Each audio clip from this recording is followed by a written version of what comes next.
Հակակոռուպցիոն պայքարի խորհրդանիշից սկանդալների առանցքում գտնվող համայնքապետ Դիաննա Գրիգորյան ծնվել է 1988 թվականին Էջմիածնում, սովորել է Երևանի պետական համալսարանում, մասնագիտությամբ իրավաբան է։ 2018-ի Թավշյա հեղափոխությունից հետո նշանակվել է Էջմիածնի քաղաքապետ, դառնալով Հայաստանի նորանկախ պատմության առաջին կին քաղաքապետը, քաղաքացիական պայմանագիր կուսակցության անդամ է։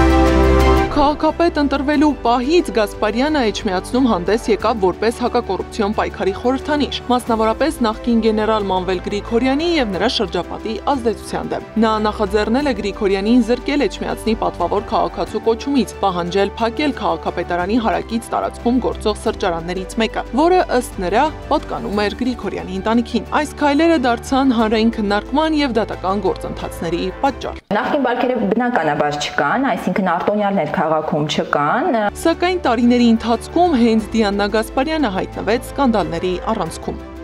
2018-ին համացանցում տարածվեց ձայնագրություն, որտեղ Գասպարյանի հայրը սպառնում էր մարտի 1-ի գործի համար ազատազրկված Գևորգ Մանուկյանին վերջինիս գրառումների պատճառով։ Սա լուրջ հանրային քննադատությունների պատճառ դարձավ։ Դիաննա Գասպարյանը հայտնվեց ուշադրության կենտրոնում, երբ 2020-ին հրապարակվեց նրա հեռախոսազրույցը նախարար Սուրեն Պապիկյանի հետ, որի ընթացքում Գասպարյանը դժգոհում է Նիկոլ Փաշինյանից, հայտարարելով, թե վերջինս հանուն պետության պետք է հեռանա։ Ձյան, ես խնդրում եմ հանգիստ ցավդ տանեմ։ Հիմա հանգստացի, որևէ բան չգրես։ Որևէ բան հիմա չգրես։ Մնացածը հետո։ Նրան բան գրել տան, քեզ մունջանենք, ինչ անենք, լսպասի էլի։ Մի հատ բան ասեմ, ես մարդկայնորեն իսկականից մանավանդ այդ պարտությունից հետո հազարապատիկ ավելի իր հետ էի, լուրջ եմ ասում, բայց հիմա հասկանում եմ, որ հանուն պետության ինքը պետք է գնա, թող թիմից ուրիշին, թող քեզ ընտրեն, ամենաանկալելի մարդն ես, ամենաբարձր ռեյտինգով, որպեսզի այս ապստանովկեն ռազրիզից լինի, թե չէ սենց չի լինի, իրան տարել է արդեն ինքն էլ երևի իր հոգեկանը արդեն չի դիմանում, իր նյարդերը տեղի են տվել, թող գնա իսկականից հանգստանա, չի լինի էլ սենց, ինքը մոռանում է, որ ստեղ արժեք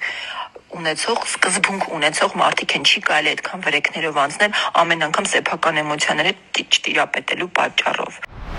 2025 թվականի սկզբին բացահայտվեց, որ Էջմիածնի համայնքապետարանը 13.6 միլիոն դրամի պայմանագիր է կնքել Գասպարյանի սկեսրայր Աշոտ Միրզոյանի հետ գազի մատակարարման նպատակով։ Չնայած պայմանագիրը կնքվել է, բայց մրցույթով հանրային ծառայության մասին օրենքով նման վիճակներում պարտադիր է շահերի բախման մասին հայտարարություն ներկայացնել կոռուպցիայի կանխարգելման հանձնաժողովին, ինչը չէր արվել։ Վարչական վարույթն սկսվեց, իսկ Գասպարյանը դատարանում վիճարկեց որոշումը։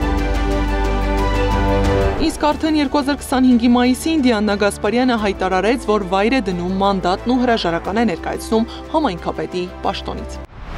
Այս 7 տարիների ընթացքում ամենամեծ կորուստս եղել է ժամանակը, որ կարող էի տրամադրել ընտանիքիս ու հարազատներիս, բայց զբաղվածության բերումով տրամադրել եմ աշխատանքին։ Կարծում եմ եկել է պահը, երբ պետք է ընտրություն կատարեմ իմ ամբողջ ժամանակն ու ներուժը նորաստեղծ ընտանիքիս ու մանկահասակ երեխայիս տրամադրելու եւ համայնքի ղեկավարի ծանր պարտականությունները կատարելու միջև։ Դիաննա Գասպարյանն ամուսնացած է, ունի 1 երեխա։ Գարի Մութաֆյան, Անդրանիկ Մանսուրյան, ABC Media։ Բաժանորդագրվեք YouTube-ի մեր ալիքին, հետևեք մեզ Facebook-ում, Telegram-ում, WhatsApp-ում, Instagram-ում ու TikTok-ում կամ այցելեք մեր պաշտոնական կայք www.abcmedia.am։